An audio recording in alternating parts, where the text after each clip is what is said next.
Thank you for tuning in to Koppen with Comic. I'm Brian Koppen, and we're here with comic Pat Oates.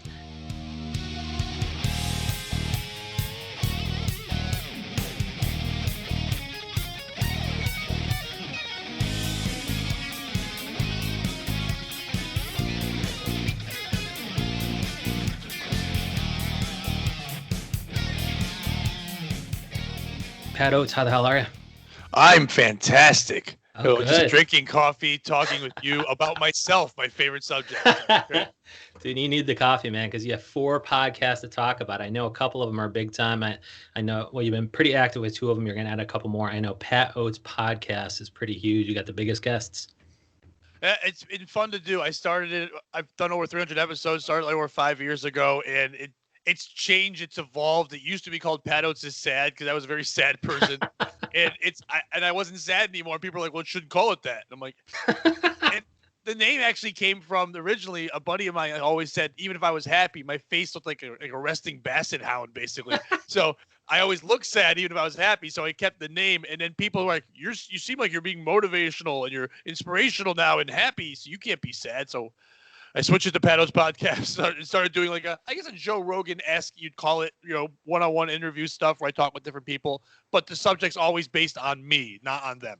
So, and so, yeah, what is a comic guest, what does he or she think about that I'm going on Pat Oates' podcast and I'm going to have to do it through the lens of Pat Oates rather than my own material? well, I mean, most comics are just whores for attention anyway. So they don't, as long as they're on, they're fine. They all want to. If anyone ever turns you down, it's because they just want you to ask twice. Like they don't. They all want to be on. I do spots on other people's shows all the time. I love talking and getting to know people, but it's about what my mind is on. So we'll talk about them, but I'm thinking about this. You seem like somebody that have a good opinion or a different one than mine. Let's chat about that. Yeah, I think I'm greedy in that respect, where I really bring in my own stuff too occasionally, and just because I want to see what the person has to say about it. Yeah, you get a fresh take on some important shit in your life. Yeah, why do I care about what they're thinking?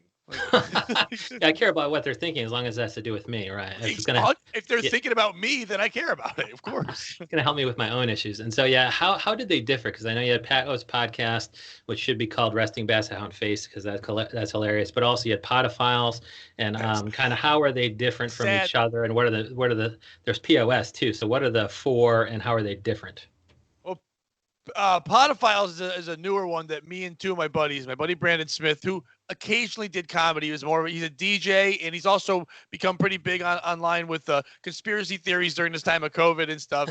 And another buddy of mine, a comic, Dave Hintz, and Dave and I always like to joke, and usually car rides to shows, we go pretty blue. Our topics go pretty crazy, and usually we like to joke about things we don't know about. Now, Brandon knows all these conspiracies and things to debunk and stuff like that, so he brings it up, and then we just train wreck it. And we kind of stay on topic, but for the most part, it's just like we try to debunk God, we try to debunk the Holocaust, we try to debunk how human beings exist. But we kind of get there, but at the same time, it's just us going off. It's a lot of fun, but it's if you get offended easily, don't even bother turning it on. But if you can laugh at anything, then you can laugh at this.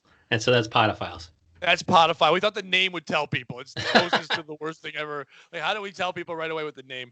I love that. You're like, we don't know a lot, but this guy knows a lot about conspiracy theories, which is the funniest fucking thing. But I suppose you can, if, as you say, that he's debunking it. So he knows a lot about like QAnon. He's not necessarily pro QAnon, or he's the guy bringing the facts about QAnon. He's the guy who thinks he understands it but doesn't. But we make him think he does, and therefore he doesn't mind putting it out there. And he can have a sense of humor, but half the time I don't think he even knows we're joking with him. So it makes it more fun. We'll ask him stupid questions or just go on. Like, he doesn't believe the moon is real, so we go into that a lot. He also said dinosaurs didn't exist, so we've battled with that. It's fun to watch people like that try to defend their thing while they don't really have a 100% stance, but they need the stance to exist. That's his personalities. I know these things. He was cool before Google, but now there's Google, so you don't really need him. But like, it's fun on the podcast. It's different for me because on my other one, it's just me and a guest, or sometimes for a while it was just me. And I like not being in charge of this one, where I could just kind of be the sniper, or say I do end up taking over a lot. That's what I do. Yeah. But on on this one, it's three people all kind of like vibing off each other, which is way different than my other one. Okay. And the POS was actually a pilot I shot for. It did a couple of shows for Compound Media, which once all this is over with COVID and everything like that, supposedly the plan is to pick it up. We don't know, but it's been tough to pick up new shows with budget cuts and not being able to get to New York and things like that. So that show was more of basically the name is POS, stands for Pat Oates Show, but also piece of shit. And that was whole thing was I bring up a topic and then me and my guests decide who in that story is the piece of shit. It was a lot of fun and people enjoyed it. We covered like political stuff, just things in my life, trending news, whatever. And it was a lot of fun to kind of do a fake game where like there was no real winner, but we would just decide who was the worst. Sometimes I was the piece of shit for bringing it up, and that would happen a lot. Yeah. And so what was it before COVID and what will it be after? Like, was it, you had a camera crew there or was it always via Zoom or Skype or something? No, it was in studio and it was well produced and all that kind of stuff. We tried to do some with Zoom afterwards, but just Compound Media themselves right now are with everything going on and being shorter staffed to take on new shows with their whole, array of shows they already have. They weren't ready to take on a new one yet. So when they're ready to do that, I am supposedly considered for that. But if not, it was still a cool thing to be able to shoot the pilot and have that and have that experience as well. And then, how many of these did you do and what's your batting average as far as whether or not you're the piece of shit? Usually, even if I'm not voted it, we all know I'm the piece of shit. That's kind of why it works. That's why POS fits so well. But we did one in studio and then about 5 or 6 through Zoom and stuff like that. But and continuing it. But now I've got so many other projects. I'm kind of like working on it, but keeping it in the back burner till it's ready to go with them because I've got those 2 podcasts I mentioned, and I'm going to be starting one with the Reverend Bob Levy, comedian John Moses, and Kevin Dombrowski. Bob used to have a show on Sirius XM called Miserable Men. They're bringing that back. It's going to be called Miserable Men 2.0, and it's going to be the 4 of us. And, didn't he just get? I thought I saw a tweet that said he got banned or something, and then Miserable Men tweeted out something like, in defense of it or whatever. And he goes, but this is not Bob though. And so no, it's another person did he get banned recently? Yeah, did he get banned recently? Yes, he's banned. So that just so everyone knows, I'm doing quotes. It's not Bob. It's someone else completely different who talks in broken English like Bob and can't spell, just like Bob. But yeah, Bob likes to talk about a lot of political stuff. If you notice on Twitter, depending on where you skew, sometimes you get in trouble for saying certain things. I think he said something about Biden, so they gave him a little timeout. So Miserable Men will be taking notes from what Bob thinks and then putting it out there. I guess the same way with Anthony Cumia. He's not on the internet anymore, but his HR department, compound boss, quote unquote, is. It's like there's fun ways to get around stuff. But yeah, we're going to be doing that podcast. And then a 4th one, there's a guy named Doug who has a podcast called Who's Right, which is a very funny podcast in its own right. Him and I clicked together and decided we want to do one called Two Damaged, but it'd be TWO. So it's 2 of us and we're damaged and we'll talk about all the things. And I'm enjoying dealing with different people. The more I work with other people, the more I'm learning from them. And it helps my point of view as a comic to understand how to make more people laugh. So this using the podcast and being in different shows is helping me become more universal in how I make people laugh or connect. Yeah, and I guess that brings us to our topic today, which is, you suggested, I loved it, where it's, how does, having a podcast or being on a podcast as a guest kind of either affect your material as a host or their material or your material as a guest? What it helps with a lot as a guest, I think, is timing. I think sometimes when we're on stage, we have the thoughts in our head and we just start firing it out there, and we're not realizing that the audience needs to absorb it. They're a sponge. They're taking it in. Now, when you're talking with someone else like this now, even if you're quiet, I know you need to take in what I'm saying. The listeners need to take in what I'm saying. So I should be clear. I should repeat myself. I should make sure that the message is sent. And that makes you think about it when you're on stage. A lot of times we just throw something out there and think, oh, they know this, or they should already know this reference or whatever. And they don't. And they get confused. So it helps once the host kicks in, once I chime in and I figure out, you quickly figure out that I don't know what the fuck you're talking about, then you can repeat it and rephrase it and clarify. Right. You saying that is the audience's face of, I want to like this, but I don't know what the hell he's saying. Like, if their arms start crossing, they start to seem uncomfortable, and we don't notice that sometimes on stage. So through this, we kind of learned that timing.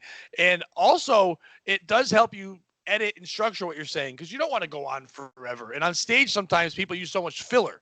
Yeah. That they think they need to overbuild this thing. We're like, just get to the funny. And on podcasts, a lot of times you want to get to the funny or get to the point to move on to the next point. And then you said that when you started working with other people, it kind of taught you, their points of view and things like that. And so how, what have you kind of learned about yourself, your life, your material, your personal growth, from interacting with all these different people? I know Kevin Dombrowski, one of the hosts of one of your podcasts, I think, he's just about to have a baby. And so like, what are some of the things from others' experience that you are kind of, I don't know, picking up and be like, oh, maybe I can apply these things to Pat Oates' life. Maybe I should go out and have a baby myself.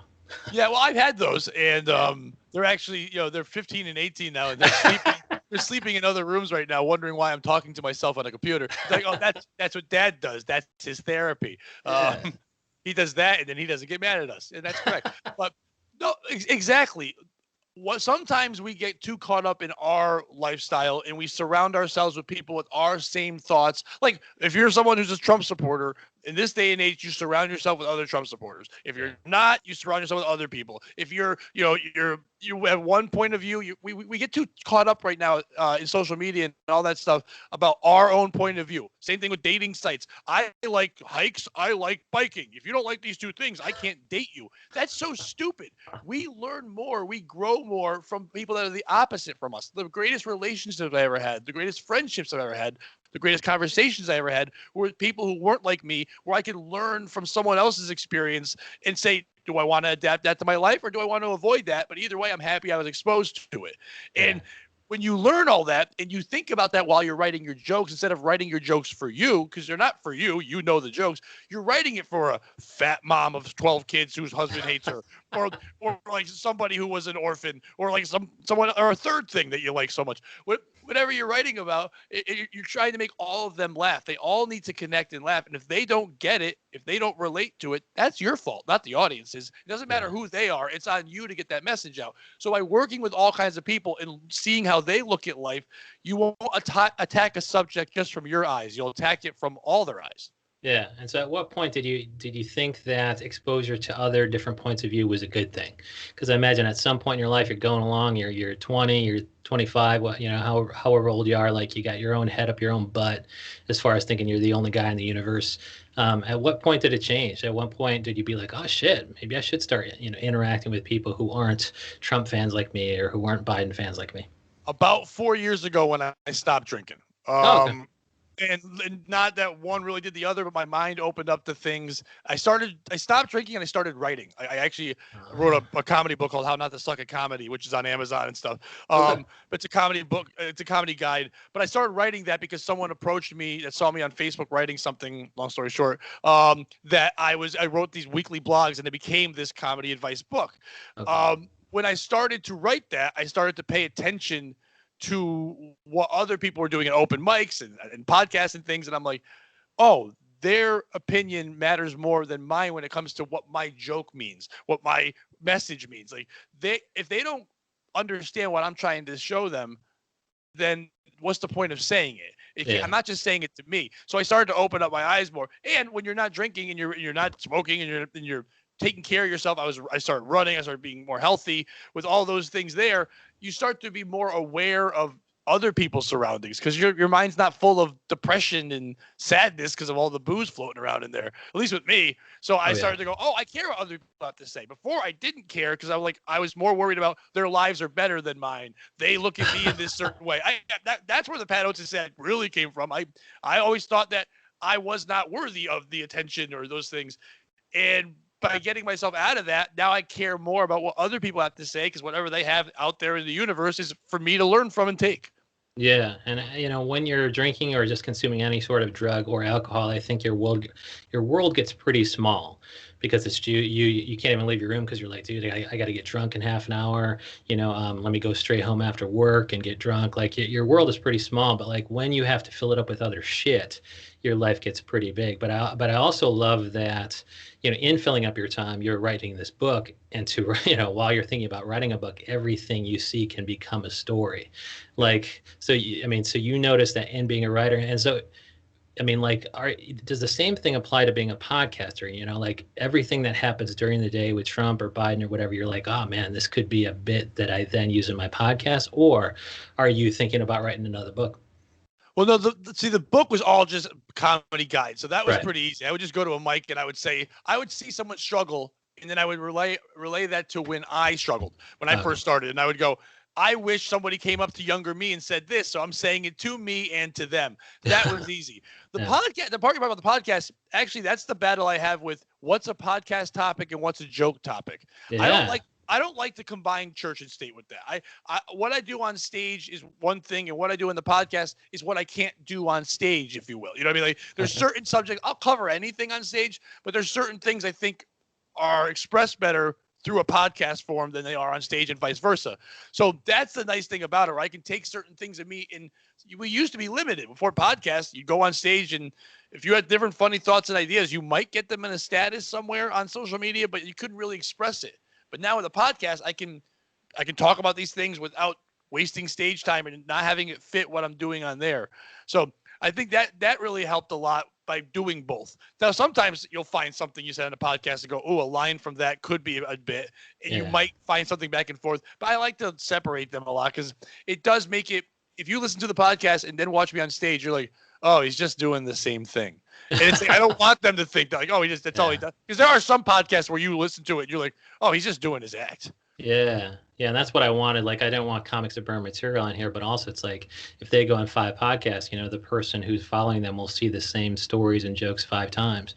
And so I guess, what are some of the good topics for podcasts? Is it something that you can go more in depth on, or are you thinking that, you know, current events are something that's ripe for podcasting because if you put in your stage act, it's going to be dated?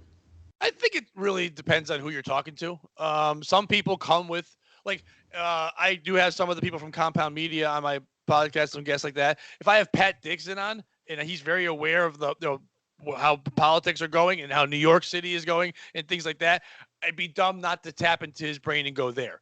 But when I have someone on like Gino Bisconti, who's just a crazy person, I can ask him that, but there's no point. I'd rather get into, you know, his drinking stuff and things like that. Things I know that make them comfortable, but also that I can also talk about. I want them to be comfortable in I don't want to make them feel like it's forced questions, but sometimes if it's a guest I don't really know, I'll just bring up things that are interesting to me and see if they can hang. And then it's a test to me as a host to see if I can bring them through it and make it fun for them. Like, I just had a local rapper from Connecticut, the Red Baron, on, and I didn't really know him, and he's a big fat white rapper, but I listen to some of his music. We have mutual friends, and it really was. It's going to be coming out the next week or so. It really was like my version of I'm Joe Rogan and he was Post Malone. The conversation just flowed.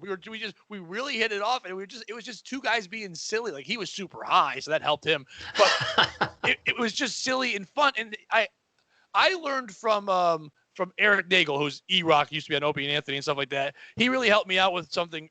For a while in podcasts, I would just rant and go off and have one idea and then hope that worked. And he really taught me. He really taught me about having bullet points and having a list of things to talk about. So if I have a guest on, have like 15 topics. I might only need 4, 5, or 10, but have them in case something isn't working. Have something to go to at all times. Now, you don't have to get to all of them, and that's great. But by doing that and having that structure, kind of like an act when you're building a set, you know kind of where you're going with it. So some of them will be framed for that guest, and some of it will just be things I want to talk about or something I would like to see someone's reaction out of. Yeah, because you never know what's going to come up in the moment. So having those kind of 15 ideas rolling around in your head means, oh shit, the conversation is lagging. Let me bring up, you know, idea bullet point number 4. Or especially when you bring up something that you think's going to hit. Like, I had a guy at one time, and he was like all about going to the gym, and it was the beginning of when the gyms were opening, and I was like, so hey, how's the gym? And I said, we're going to talk about this. He goes, great. I go, how's the gym? And he goes, oh, I haven't gone. And I look, and like 5 of my notes are about the gym, and I'm like, all right, so I guess I'm not going to force my gym experience on him if he's not going to talk about it, but he told me he went, but I guess he was lying. So I had other things, thank goodness, but like now it was my struggle to like keep that in the moment because I don't edit. I kind of just record and throw it out there. Yeah. So for me, I'm like, all right, you know, I was hoping you'd be a better guest, but then my next guest, I'll go on and I'll say, hey, thank goodness you're not like that last guy. At least I'll call them out and go, that was terrible. They'll just skip past that one if you haven't listened. A good moment. Yes, I guess, in terms of guests, service or whatever, I suppose, recruiting and guests, you want to make sure that you're not throwing them out under the bus afterwards. But somebody like Bill Burr, occasionally has to burn a sponsor if he thinks that sponsor is shit. And so you'll actually call out a kind of a former guest who might have been dog shit. Yeah, of course. But I'll also And praise how those that are come? good. Like, yeah, how come? Is it because your loyalty is to your listener, and you don't care whether or not, yeah, maybe the potential guest will be turned off by me throwing this former guest under the bus? To be honest, I think no. The second I turn the mic on, I kind of forget that we're recording. I mean, really, I enjoy the moment in doing it. So, like, this is how I talk. I'm the same kind of person that, if to your face, I would say to you, if I thought you did something fucked up, I'd be like, hey, you did something fucked up, cut it out. Or if I did something fucked up, I'll still say to you, hey, my bad, I shouldn't have done that. I'm that kind of person that will just say it right to you. So I think if you listen to my podcast or know me, I'm going to do that. I'm not doing it for shock value. If it just happens to come out, I'll be like, if someone goes, oh, I heard you had so-and-so on last week.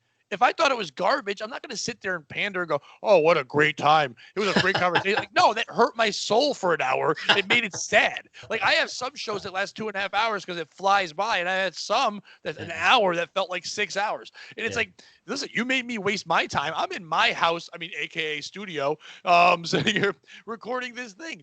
And if I didn't like it, I'm going to let you know, because that's kind of just, I think that we should be honest. That's what the podcast should be all about. Most podcasts, your honest feelings, and people appreciate that more. Yeah, and were you always that comfortable, I don't know, being honest or whatever? Or do you think that has changed because you have a podcast? Like, I've noticed that I'm more comfortable, just revealing things about myself because the people I'm talking to are also, open and honest in their comics. They're trying to find the funny. They're not going to hide anything. And so in the process, I think I've become a lot less self-censoring. Have you noticed that in your long time podcasting that you've gotten more open? And is it because of podcasting? I've always been brutally honest. So like, I think that's when you call someone that, you're just saying they're an asshole. But like, but because like whenever I first meet, like if I meet a girl and the first week she's like, I love how honest you are. And then 3 weeks later, she's like, hey, could you stop being so goddamn honest? Yeah. But it's who I am. But what I think I have learned is to be honest and open with the feelings that I'm afraid might make me look weak. I used to be bravado. I had no problem telling you to shut up, but I had a problem sharing with, hey, I've gone through this pain. Hey, I've been dealing with this. It's been a tough time in my life. I think podcasting, along with recently finding meditation and just trying to help build my self-esteem up, for the longest time, I was angry and loud because I was angry and loud at the world. Now I like me. I like the world. So I can share when I'm angry, but I can also share when I'm hurting or when I'm feeling great. And I'm not afraid of someone going gay or whatever they want to yell at me when I do that, because it's not about that. It's about all of who I am, not just the part I want people to see. And I think podcasting really brought that out of me. Yeah, I think that probably helps with loyal fans and things like that. But are you also noticing that live crowds are more connecting with you because you're allowing yourself to be more vulnerable on stage? Yeah, and also because they can tell I'm enjoying myself. Before, it seemed like I was angry at them, and now it's like I did a lot of crowd work. I would make fun of them, but I didn't have that ability yet to pull it back and also make fun of me or show why I'm doing that or that's who I am. I think now I'm so much more relaxed on stage and so much more comfortable that they get that that's really who I am. I'm not making fun of them. I'm just having fun with everyone, and everyone's fair game, including myself. And I put that out there 100% who I am. And you can see they're enjoying me enjoying my time, And did they ever come up to you before and like, dude, it's like, what are you so mad at me for? What did I do to you? Like, what were your reactions back in the past where it's like, this guy is just angry at the fucking world? Did anybody come up to you and be like, dude, I've been punched. I've been punched. I've been threatened. One guy's like, my wife is not as fat as you were saying. And I'm like, all right, well, maybe not from your angle before I was sitting. It was pretty large. Like, yeah, the problem was I was having fun, and I know a lot of comics go, well, you bought a ticket to the show. It's comedy. No, they bought a ticket to get away from their lives. When I started realizing that, have fun with them, but don't make it so they don't want to come back. Not even just for the club or for comedy, but for your own personal thing.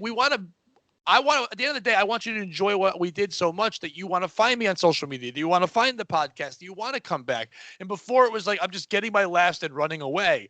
And I wasn't thinking about building that fan base, building that connection, that rapport that we need as performers to audience. So they feel like they know me. Now I notice after a show, I'll get new listeners to podcasts. I'll get new followers. Before it was few and far between. I think now they feel like they can connect more because a lot of things I go through in life, they've gone through in some way. And before I was just putting out this I'm a tough guy thing, and that wasn't who I was, and it's not who they wanted.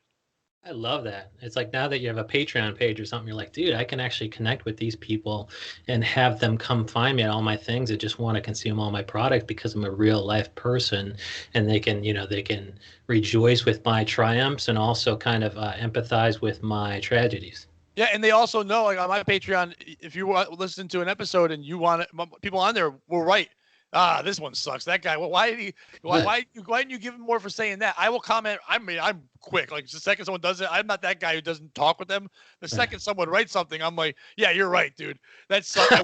I wish I could have called him out. Or no, he was going through this thing. This is what we were trying to go for. I love their feedback because they care about they're taking time out of their day. Right now, the world is so weird. People have more time, but they also, their minds are so much more cluttered with everything, not even just COVID, just lack of money, stress, everything. Your kids not knowing if they're going to school all the time. If you could take an hour and listen to me, I got to appreciate that. And if you could take another 5 minutes to talk to me about what I said, I connected with you. I'm helping distract your day. How dare I not talk to you about it? You know what I mean? But 5 years ago, I wouldn't have done that. I would have just, I wouldn't have answered it or would have told him to fuck off. Yeah. So I've grown and changed, and I think that people who know me from the beginning know that. People who don't know that and now just tune in all of a sudden go, oh, he's lying. He's not like that. He's mean. I'm like, we all change. Yeah. I mean, I used to poop my pants when I was a kid. I don't poop now. We all change. But I love that, like with Patreon or whatever, we're each creating our own little tribe. And so we're putting out our truth, and in so doing, we're turning the right people towards us and we're turning the wrong people away. And so kind of thinking of it that way, the minute they get to your Patreon page, it's like, dude, this person on my tribal land, man, like this person is the closest to my heart, gives a shit about me. I have to, I do, of course, give a shit about this person. And so then you're like, what can I do with my future guests? Okay, if this guest was shit, let me go ahead and get better guests. What do you guys have in mind? Right. Oh, exactly. And not even just the Patreon. Even with Twitter now, yeah, there are a lot of angry people on there, but they just want attention. What they're mad about is that they don't know how to get that attention. So they see their favorite comics busting each other's balls or whatever, and they do that. Usually you can find the good ones who will do that at first. If you just joke back with them instead of getting angry or blocking right away, and you can get past their pain, they're some of the most loyal, incredible people, and they're the ones who stay with you forever. Now there are some just complete jerks too, and you do have to mute them. I try to mute instead of block because like they still want to see what I'm doing. They just don't know how to interact because they're cretins who live in a basement, and that's not their fault. But the other people, I found a lot of loyal fans who may not have the money to go to Patreon, and I understand that as well. And they still enjoy the content and what I'm doing. And it's pretty cool that out of like all the humans in the world, they take time to see what I'm saying and care about that. I'm not some name. No one. My Patreon's not big. It's very small numbers. But it's cool that they can still look past the huge names and go, hey, we've liked this guy and we see him appearing here or doing this or that. I want to know more about his world. And I should be respectful of that. Yeah, and that's what I love on your social, because I follow you on Instagram, you're Pat_Oates, and on Twitter it's the same thing, Pat_Oates, and on Instagram, you're even screenshotting some of your tweets. So I think with both of your accounts, we're seeing that who Pat Oates is, and we like them. You're doing these running things where you're showing your times. I love that shit, but also you're posting some important kind of self growth messages that I really enjoyed. It's like not every comic can be this real. Even one of them's called Real Talk. And I'm like, yeah, Pat Oates is actually getting real, and I fucking love that.